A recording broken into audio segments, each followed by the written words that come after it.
बिस्मिल्लाहिर्रहमानिर्रहीम। Welcome to official channel of freelance expert consultants. आज का जो हमारा डिस्कशन टॉपिक है वो है पेस्टल एनालिसिस, जो कि स्ट्रेटेजिक मैनेजमेंट का एक टूल है। लास्ट वीडियो सीरीज़ में हमने स्वॉट एनालिसिस के हवाले से और ब्रीफ दिया था कि स्वॉट एनालिसिस कैसे यूज़ होती है स्ट्रेटेजिक डिसीजन मेकिंग में और उसकी क्या रोल है, क्यों इम्पोर्टेंट है। तो आज हम पेस्टल एनालिसिस को उसके पर्पस भी डिस्कस करेंगे, डेफिनेशंस और मुख्तलिफ इसके आस्पेक्ट्स पे बात करेंगे। तो PESTEL actually refer to political, economic, technological, environmental and legal factors. ये तमाम एक्सटर्नल फैक्टर्स हैं कि जो एक ऑर्गेनाइजेशन ऑपरेट करती हैं, तो इन फैक्टर्स का बिज़नेस पे क्या इफ़ेक्ट पड़ेगा, इनकी क्या इम्पैक्ट है, तो उसको पेस्टल के थ्रू एनालाइज किया जाता है। तो अगर इसकी हम फॉर्मल डेफिनेशन पे जाएं तो PESTEL analysis is a strategic framework used to evaluate external macro environmental factors that can influence an organisations performance.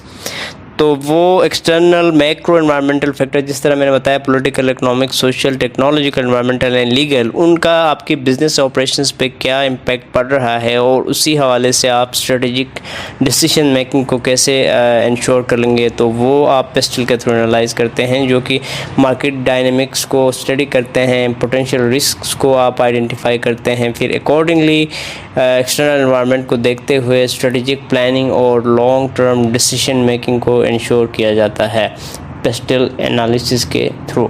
तो पेस्टल में जो फैक्टर्स हैं, इसमें पॉलिटिकल फैक्टर्स जैसे गवर्नमेंट की पॉलिसीज़ हैं, पॉलिटिकल स्टेबिलिटी किसी भी कंट्री की, और टैक्स पॉलिसीज़ हो गए, ट्रेड रिस्ट्रिक्शंस किसी कोई पॉलिटिकल गवर्नमेंट इम्पोज करती हैं। जैसे अगर एग्जांपल की बात करें तो ब्रेग्जिट का जो इम्पैक्ट पड़ा था यूके बिजनेसेस पे। इकोनॉमिक फैक्टर्स में ग्रोथ रेट हो गया, इन्फ्लेशन और इंटरेस्ट रेट्स, एक्सचेंज रेट्स, या इकोनॉमी से रिलेटेड ओवरऑल जो भी फैक्टर्स हैं। सोशल फैक्टर्स में फिर कल्चरल डेमोग्राफिक्स हो गए, एजुकेशनल लेवल हो गए, फिर मुख्तलिफ सोशल प्रायोरिटीज़ हो गई। टेक्नोलॉजिकल फैक्टर्स जो बिजनेसेस को इन्फ्लुएंस करते हैं, उनमें फिर ऑटोमेशन हो गया, फिर टेक्नोलॉजिकल एडवांसमेंट की वजह से आपके बिज़नेस पे क्या इम्पैक्ट पड़ेगा। फिर ये मुख्तलिफ टेक्नोलॉजी से रिलेटेड जितने भी आपके ट्रेंड्स हैं वो मैटर करेंगे।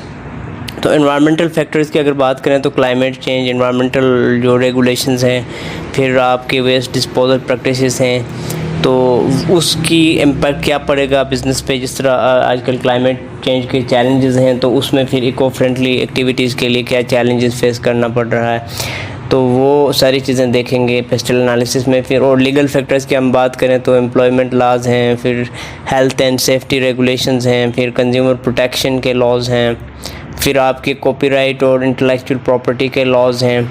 तो ये सारी लीगल फैक्टर्स को आप अपने बिज़नेस के पर्सपेक्टिव में देख लेंगे कि इनका कैसे इस पे इम्पैक्ट पड़ रहा है बिज़नेस पे। तो अभी हम बेनिफिट्स की अगर बात करें तो इसके बहुत सारे बेनिफिट्स हैं, फिर साथ साथ लिमिटेशंस भी हैं।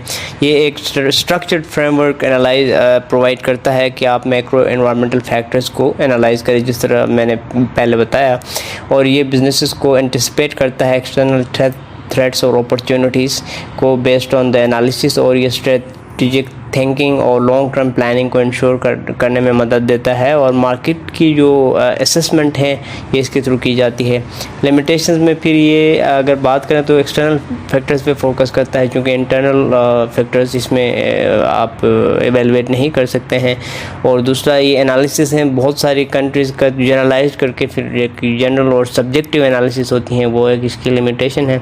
तो कंक्लूजन की तरफ हम आते हैं तो इसके ये एक वैल्यूएबल स्ट्रेटेजिक टूल है कि जो अंडरस्टैंड करने में मदद करता है एक्सटर्नल बिजनेस एनवायरनमेंट को, और हेल्प्स एंटिसिपेट द चेंजेस कि क्या इसमें एक्सटर्नल चेंजेस आएंगे। फिर रिस्क मैनेजमेंट में हेल्प करता है और अपॉर्चुनिटीज़ को आइडेंटिफाई करता है एक्सटर्नल एनवायरनमेंट एनालिसिस के बेस पे।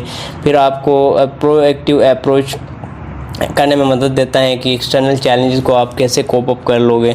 फिर अपने स्ट्रेटेजिक अलाइनमेंट को इंश्योर करता है कि आपकी जो गोल्स एंड विजन है उसको आप स्ट्रेटेजिकली कैसे अलाइन करेंगे in the light of the external factors that your company is facing. और ये सारी चीज़ें जो ना पेस्टल के थ्रू हम एनालाइज करते हैं। तो ये पेस्टल एनालिसिस के हवाले से मैंने एक ब्रीफ वीडियो में काफ़ी सारी कम्प्रिहेंसिव चीज़ें आपको बताई। फर्दर अगर कोई कन्फ्यूजन या क्वेश्चन इस हवाले से हो तो आप चैनल पे कमेंट करके हमसे पूछ सकते हैं। नेक्स्ट वीडियो में हम स्ट्रेटेजिक मैनेजमेंट से रिलेटेड और इश्यूज़ को लेकर आपकी खिदमत में हाजिर होंगे। So thank you for watching freelance expert consultants. अल्लाह हाफिज़।